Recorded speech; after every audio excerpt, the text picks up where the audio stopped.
So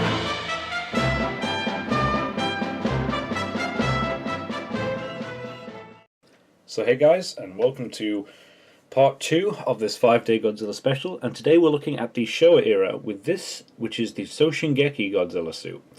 Now the reason I picked the Soshingeki suit to represent the Showa era is it's the most, first of all, it's the most used Godzilla suit of all time, and it featured in 4 movies.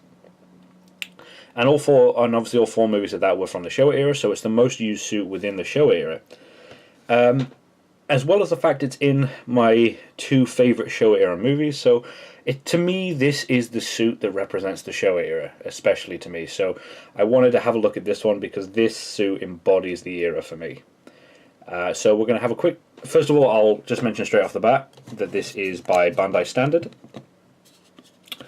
So now that we've got all that out of the way, let's jump straight into the moulding and talk a little bit about the design of the character. So, when comparing this guy to Godzilla 1954, you can already see the most drastic differences. If I just put his arms down, you can see how strikingly different the head sculpt is.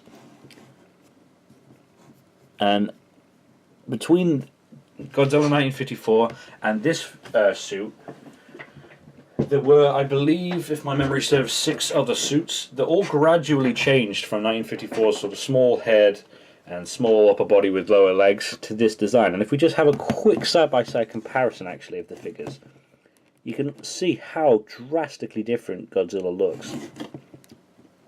And that's enough for this guy for now, but yeah, let's just have a look at this guy and talk about his design. This is obviously from the era when Godzilla started to gear towards the younger audiences, and obviously was a lot less serious and a lot less scary than Godzilla 1954 and Godzilla Rides Again were. So obviously at this point they were trying to make Godzilla more of a friendly character. He was a hero at this particular point in the series. And this suit was used for 4 of the slightly more child-friendly films. This was used in Destroy All Monsters, All Monsters Attack, Godzilla vs. Gigan, and Godzilla vs. Hedorah. And Godzilla vs. Hedorah especially is sort of noted as being one of the more child-friendly movies, despite being one of the weirder ones, actually, Godzilla vs. Hedorah. But you can see in the face the slightly happier look to him, the slightly less threatening look to him. He kind of looks creepy in a way now, but obviously at the time this was a much friendlier design. And this is, he's got these big, big eyes, he's got this slightly dumb, smiling face. There's sort of a happy smile on his face. He's got the big dumb eyes, the bigger head, and the bigger sort of jowls. But he's also got a thicker neck, and it just kind of gives him a more, I use the term loosely, but a more humanoid look. And I think that was very important in bringing him to life more with a human personality. As they started to gear these films to younger audiences, they started to give their monsters more relatable human traits. Just quickly talking about the design, you can already tell here that the design of the Showa era became a lot more scaly. It's a lot less leathery like the last Godzilla 1954, and he's already developing the sort of scales. Now along with this, if we have a look at his dorsal spines, you can see that they're a lot less sort of sharp looking. They're a lot more rounded, they're a lot bigger, they're a lot sort of softer looking, as well as these sort of smaller ridges here. And he just all around looks a lot less dangerous, I think, is the sort of general idea. But yeah, the skin texture is really nice. And he still has the big armoured looking brow, which is sort of an integral. Now, one thing I mentioned with Godzilla 1954 is the prominent chest bone, and it is sort of here, but it extends all the way down, and it's more just accented with paint rather than actual sculpting. It is ever so slightly raised in the sculpting, but it is more noticeable because of the paint job. While I've got him at this angle, you can see that he's a lot thinner. He's not as big a guy, his legs are a lot thinner, and he's a lot less stocky. He does kind of have a bit of a podge to him still, but as I said, he was meant to be more child-friendly, so I suppose at this point it does give him a kind of cuddlier look, I suppose is the term. It's weird to describe Godzilla as cuddly, but you know what I mean. It's kind of, they made him less powerful looking, in a way, to make him more relatable for younger audiences. His arms are actually quite bulky compared to the last one, and they sort of fit in with him a lot better. Godzilla 1954's arms seemed a little bit out of place, but this has a much more human proportions.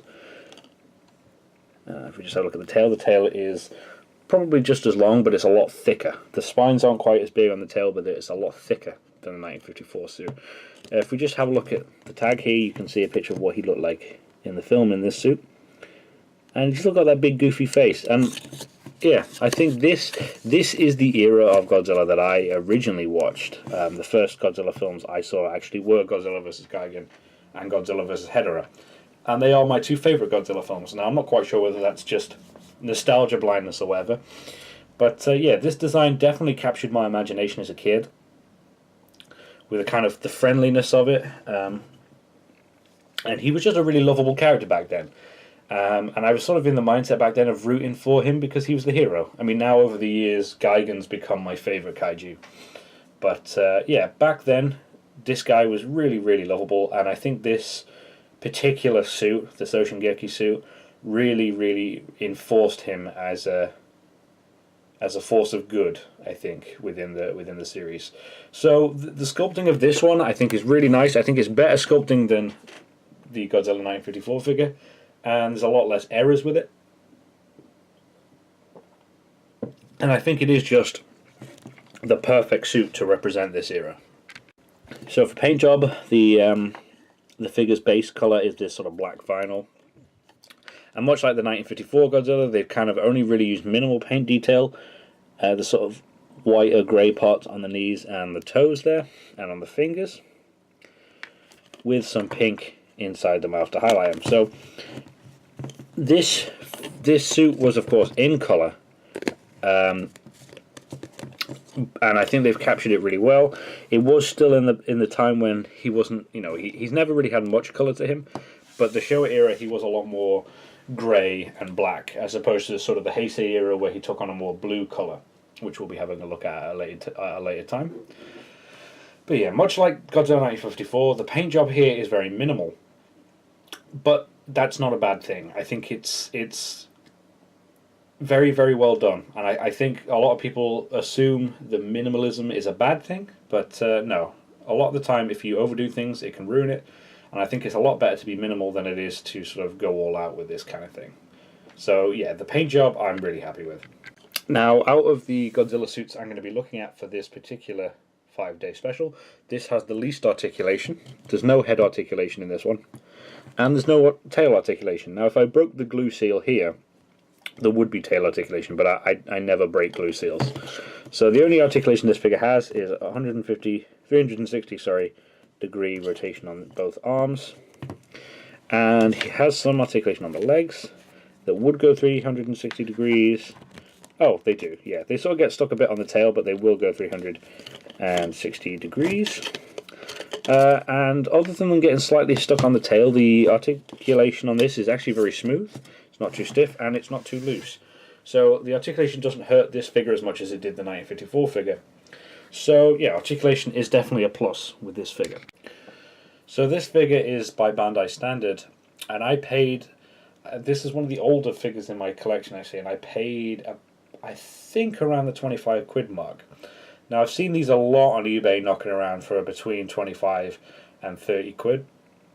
I haven't seen any of them on Amazon, but I have seen it on eBay a lot. And yeah, between 25 and 30 quid, this is a really nice figure. It's a lot better than the 1954 figure I looked at. So I would say it definitely has more value in it there. And it is a Bandai Standard, so it's, you know, by default better quality really. But yeah, I would highly recommend it for the 25 quid mark. And I would be pretty happy with this for the 30 quid mark. So I don't really have any gripes there with pricing. I think this is pretty spot on for what I would pay for this kind of figure. It's good quality, and I think that price for it is incredibly good value. So overall, would I recommend this figure? Definitely. I think this figure is the best figure I've seen, obviously excluding the X Plus figure, but this is one of the better figures of the Soshingeki suit I have seen. Now, a lot of figures of this figure will be referred to as Godzilla 1968. However, this did appear in 4 films from across different years, so I just refer to it by the suit name anyway. But yeah, I would highly recommend this. And for the 25 to 30 quid range, that's spot on. And as for what I think of this design anyway, I love this design. I think this is by far my favourite visual design of a Godzilla suit. It's the Godzilla that I grew up with. I grew up with all the Godzillas, I suppose, but it's the Godzilla that I originally saw. Godzilla vs. Gigan, Godzilla vs. Hedorah were the first two films I saw, and he was in Destroy All Monsters and All Out Monsters Attack, which are just some of the best films in the Showa era, and he's just such a lovable character at this point. In the Heisei era, he's sort of the bad guy, and then in Final Wars, he was kind of likable again, I suppose. But the Showa era, and especially these four films, is where he became such a really lovable and really cool character. So the Soshingeki suit is quite dear to me. It's by far my favourite suit. And yeah, I think these particular films are some of the best in the series, as well as some of the best kaiju films I've ever seen. So thanks guys for sticking around for episode 2. Tomorrow we will be looking at the Heisei era, and the suit I've picked for the Heisei era is the Bato Goji, and I'll explain my reasons for that tomorrow. So thanks guys, and stick around for episode 3.